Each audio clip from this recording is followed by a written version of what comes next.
Bab 280 Wanita salju yang lucu namun kuat. Kenapa dia di kursi roda? Mengapa? Dia baik-baik saja terakhir kali aku melihatnya. Apa yang terjadi? Mempertimbangkan betapa bangganya dia, jelas tidak mungkin baginya untuk bertindak seolah-olah dia tidak mampu menipu orang lain, kecuali dia benar-benar lumpuh. Meskipun Juzi telah berkali-kali memperingatkan dirinya sendiri untuk melupakannya, ada beberapa hal dan orang-orang yang tidak dapat dengan mudah dilupakan. Juzi tidak menyangka Huo Yuhao berada di kursi roda saat berikutnya dia melihatnya. Sebelum turnamen dimulai, dia telah mengirim seseorang untuk menyelidiki Akademi Shrek. Namun, dia belum menemukan Huo Yuhao di antara para siswa dari Shrek. Dia masih merasa sangat aneh, tetapi emosinya mulai mengalir ketika dia melihat Huo Yuhao. Jika bukan karena Su Tianran di sampingnya, dia akan bergegas menghampirinya dan menuntut penjelasan. Selain orang-orang ini, ada dua sosok lagi di pergola yang sedikit gemetar ketika mereka melihat Huo Yuhao di kursi rodanya. Wasit mengangkat tangannya tinggi-tinggi dan memandang kedua belah pihak, terutama Huo Yuhao. Setelah memastikan bahwa mereka sudah siap, tangan kanannya bergerak ke bawah, dan dia mengumumkan dimulainya turnamen. Huo Yuhao pindah, namun, cincin jiwanya tidak muncul. Dia hanya memutar roda kursi rodanya dan bergerak maju perlahan. Secepat itu ketika dia pergi ke posisi sebelumnya. Di sisi lain, aura Su Sensu melonjak. Dia melihat ke langit dan meraung. Setelah itu, dia meledak seperti peluru meriam. Kaki kanannya menginjak tanah, dan tubuhnya terangkat ke udara. Saat dia berada di udara, tulangnya berderak. Dua cincin jiwa kuning dan tiga ungu muncul bersamaan dari tubuhnya. Tubuhnya juga tumbuh dalam ukuran saat ia melepaskan jiwa bela dirinya. Sekte Earth Dragon, persis seperti namanya. Penguasa jiwa sekte ini memiliki versi Earth Dragon yang bervariasi sebagai jiwa bela diri mereka. Saat tubuh Su Sensu membesar, kulitnya juga melotot dengan lapisan keratin hitam. Tonjolan juga mulai muncul dari punggungnya. Saat tonjolan terbuka, beberapa sirip punggung yang tajam mencuat keluar dari punggungnya. Jiwa bela dirinya adalah naga bumi sabertooth, jiwa bela diri tipe kekuatan murni. Itu bagus dalam serangan dan pertahanan. Kelemahannya adalah tidak mahir dalam serangan jarak jauh. Saat tubuhnya meledak ke depan, lengan Su Sensu memanjang ke samping, dan dia mengungkapkan otot-otot dadanya yang berkembang. Di bagian luar lengannya, lapisan cakar melengkung mencuat keluar. Cincin jiwa pertamanya menyala. Lapisan keratin Su Sensu memancarkan cahaya hitam pada saat ini, dan kekuatannya tampaknya telah meningkat juga. Dalam beberapa langkah, dia kurang dari 20 meter dari Huo Yuhao. Hanya ada satu pemikiran di benak semua orang saat ini. Mereka percaya dia tidak harus begitu kejam terhadap orang cacat. Empati untuk yang lemah. Ini hampir sama dengan pola pikir yang dimiliki semua orang. Selain itu, Huo Yuhao tampak terlalu lemah. Huo Yuhao berhenti mendorong kursi rodanya ke depan. Setelah itu, cahaya oranye menyala dari tubuhnya. Sosok kecil dan mungil merangkak keluar dari dahinya dan menghalangi jalan di depannya. Sosok ini tingginya tidak lebih dari 3 kaki, dan tampak berusia sekitar 2 tahun. Dia mengenakan bungkus perut biru tua, yang menonjolkan kulitnya yang putih pekat. Di bawah iluminasi cahaya oranye, wanita kecil ini tampak sangat cantik. Aura Su Sensu masih sangat menakutkan ketika dia melompat. Namun, dia bertanya-tanya apa yang sedang terjadi ketika dia melihat wanita kecil di antara dia dan Huo Yuhao saat dia akan menghubunginya. Su Sensu linglung, dan dengan panik mengubah arah. Dia di sini untuk bersaing, bukan untuk membunuh, terutama bukan wanita kecil yang imut. Bagaimana dia bisa tahan? Paman, wanita muda itu memanggil. Suaranya terdengar seperti bayi, dan itu bahkan terdengar agak tidak jelas. Dia hanya bisa secara kasar mendengar apa yang dikatakannya. Ya. Su Sensu kehilangan sedikit keseimbangan saat dia mengubah arah karena kekuatan besar yang dia berikan. Setelah mendengar panggilan wanita imut kepadanya, dia mengakui kata-katanya tanpa sadar. Matanya yang besar dan indah bahkan dipenuhi dengan rasa kedekatan. Hatinya melembut ketika dia melihatnya. Setelah itu, dia melihat jarinya yang lembut menunjuk ke arahnya. Apa yang terjadi selanjutnya? Su Sensu merasakan embusan angin dingin yang menyelimutinya, dan semuanya berubah menjadi biru di depannya. Semua ini terjadi secara instan. Dari penampilan Putri Salju hingga perubahan arah Su Sensu menjadi dipanggil dan ditunjuk oleh Putri Salju ke cahaya biru tua yang muncul di depan Su Sensu, semuanya terjadi hanya dalam hitungan detik. Setelah itu, dia dibekukan menjadi patung es dan jatuh ke tanah. Wanita salju berbalik dan terbang kembali ke Huo Yuhao. Dia duduk di bahunya dan berseru kegirangan, "Ayah." Setiap kali dia memanggilnya demikian, Huo Yuhao akan bergidik di hatinya ketika dia ingat betapa kuatnya permaisuri salju itu. Namun, dia benar-benar mengagumi putri salju ini. Ini akhirnya. Seluruh halaman menjadi sunyi. Tidak ada yang mengharapkan hasil ini. Sama sekali tidak ada. Bahkan tim Tang Sekte tidak tahu bahwa Huo Yuhao akan melepaskan roh Ratu Salju saat dia muncul. Semua orang dari Sekte Red Dragon juga tercengang. Mereka tidak akan pernah mengharapkan hasil seperti itu. Wasit bergegas dan memeriksa kondisi Su Sensu. Setelah itu, ia segera mengumumkan bahwa Huo Yuhao telah muncul sebagai pemenang.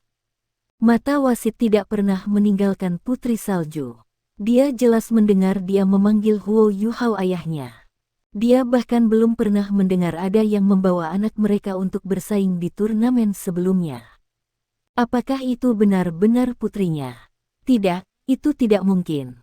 Dia anak kecil, tapi dia sangat kuat. Apakah itu keterampilan jiwanya? Namun, dia bahkan tidak melepaskan jiwa bela dirinya. Atau mungkin itu adalah jiwa bela dirinya.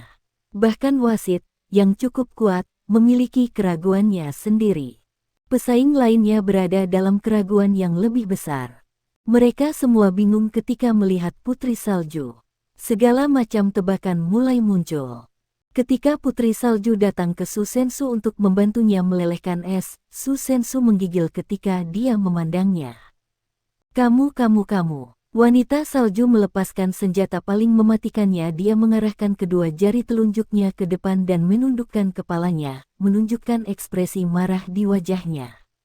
Pupil Su Sensu melebar, dan dia dengan cepat berkata, "Gadis kecil, jangan menangis.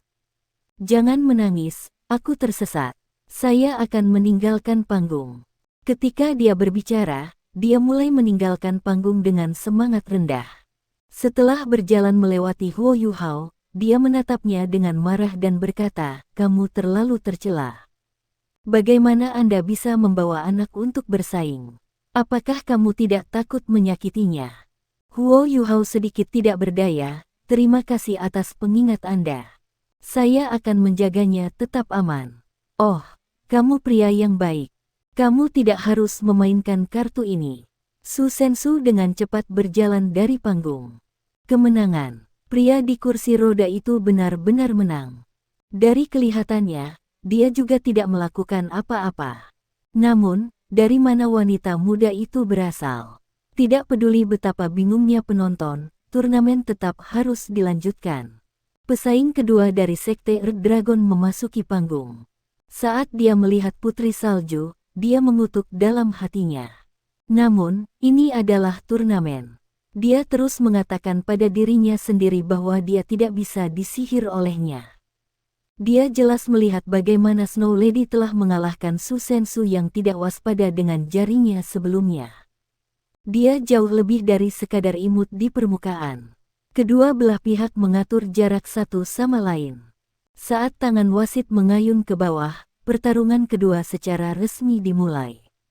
Anggota yang bersaing kedua disebut Feng Jue. Jiwa bela dirinya juga merupakan tipe Red Dragon, tapi itu bukan tipe kekuatan, itu tipe agility. Ini juga merupakan keputusan yang dibuat oleh Sekte Red Dragon setelah mereka melihat pertarungan antara Huo Yuhao dan Su Sensu. Putri Salju terlalu manis, dan sulit bagi mereka untuk meletakkan tangan di atasnya. Namun, Huo Yuhao yang mengendalikannya. Dia tidak bisa bergerak, karena dia di kursi roda. Selama dia ditahan, pertarungan akan berakhir. Jiwa bela diri Feng Jue disebut naga angin, sejenis Red Dragon. Saat ia melepaskan jiwa bela dirinya, sisik hijau mulai menutupi sisi kiri tubuhnya. 2 cincin jiwa kuning dan 2 ungu dilepaskan, dia adalah leluhur jiwa 4 cincin. 2 cincin jiwa pertama bersinar bersamaan, dan Feng Jue seperti embusan angin saat ia bergegas menuju Huo Yuhao. Tangannya berubah menjadi cakar naga yang tajam saat dia menatap Putri Salju. Begitu dia pindah, dia akan menghindarinya dan memberikan pukulan mematikan kepada Huo Yuhao. Ini strateginya. Melihat bahwa kedua pihak sedang menutup jarak, Putri Salju juga terbang keluar. Dia memang datang, pikir Feng Jue, dan langsung bereaksi. Sosoknya melintas, dan dia dengan cepat melompat ke satu sisi. Dia mencoba untuk berkeliling Snow Lady. Namun, dinding es biru tua muncul di depannya tanpa peringatan. Pada titik ini, Feng Jue berlari ke depan dengan kecepatan penuh, dan itu tidak mungkin baginya untuk berhenti. Dia menyusut tubuhnya dengan panik dan meraih ke depan dengan cakar naganya ketika dia bersiap untuk tabrakan. Para penonton yang menonton dari samping dapat dengan jelas melihat bahwa dinding es dilepaskan oleh Putri Salju. Dia meniru tindakan memegang bulan, dan dinding es setinggi 3 meter dan 1 meter muncul entah dari mana untuk menghalangi Feng Jue.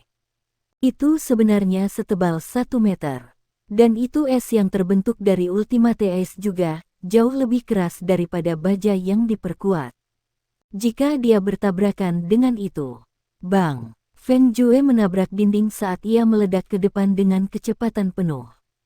Cakar naganya benar-benar tajam dan berhasil menembus dinding, tetapi tubuhnya juga terjebak di sana.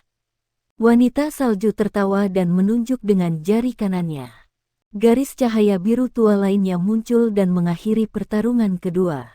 2 pertarungan pertama sangat mudah, dan 2 anggota pertama Sekte Red Dragon telah dikalahkan. Ekspresi anggota lainnya sangat berubah. Tidak hanya ada orang cacat, tetapi Sekte Tang telah menggunakan orang cacat untuk memenangkan 2 perkelahian berturut-turut. Bagaimana bumi Sekte akan mengatasi perkelahian yang akan datang? Hal yang paling menyedihkan adalah bahwa mereka tidak dapat mengubah anggota yang bersaing mereka begitu mereka memasuki ruang tunggu. Beberapa yang tersisa hanya bisa menonton, dan tidak bisa melakukan apapun untuk mengubah kenyataan. Anggota yang bersaing ketiga dari Red Dragon Sekte tidak bertahan lebih lama dari 2 anggota pertama. Begitu dia masuk, dia meledak menuju Huo Yuhao dan Putri Salju seperti 2 yang pertama. Namun, dia jauh lebih pintar saat ini. Dia menyerang Putri Salju secara langsung. Namun, Putri Salju membuat gerakan menari dengan tangannya ketika dia menutup sekitar 20 meter darinya. Setelah itu, cincin es putih muncul di depannya. Anggota Sekte Red Dragon ini bereaksi cukup cepat. Saat dia membalik tubuhnya, dia menghindari cincin es. Namun, cincin es membentuk pilar es tebal yang meledak secara instan. Es yang hancur menjebak tubuhnya, dan dia berubah menjadi patung es setelah kekuatan ledakan menghilang. Sisa tim Red Dragon Sekte tidak bisa tetap tenang lagi saat turnamen mencapai tahap ini. Mereka benar-benar terkesan dengan kekuatan bertarung Putri Salju. Bukan hanya keberuntungan, Huo Yuhao benar-benar kuat. Tidak heran dia berani berkompetisi meski dia di kursi roda. Wanita salju itu terbang kembali di depan Huo Yuhao dan duduk di pahanya. Dia meraih lengan bajunya, dan matanya dipenuhi dengan tatapan polos. Kekuatan jiwa yang dia telah habis segera dikembalikan. Huo Yuhao penuh dengan energi asal dari Ultimate Ice, jadi dia membiarkan Putri Salju bertarung. Di satu sisi, ia bisa tetap misterius bagi lawan-lawannya. Di sisi lain, Putri Salju bisa menyerap energi asal darinya jika dia menggunakan miliknya. Putri Salju mengisap dinginnya permukaan kulitnya, tetapi energi asal yang esensial diserap olehnya. Ketika dia kembali ke tubuhnya, mereka bisa berbagi esensi ini. Huo Yuhao telah memikirkan hal ini sebelumnya, tetapi Putri Salju telah menyedot terlalu banyak energi asal untuk terakhir kalinya. Baru-baru ini dia akhirnya berhasil sepenuhnya menyerap bagian energi asalnya. Saat kekuatannya meningkat pesat, dia menjadi lebih terhubung secara telepati dengan Huo Yuhao. Itu sebabnya dia sekarang bisa keluar untuk bertarung.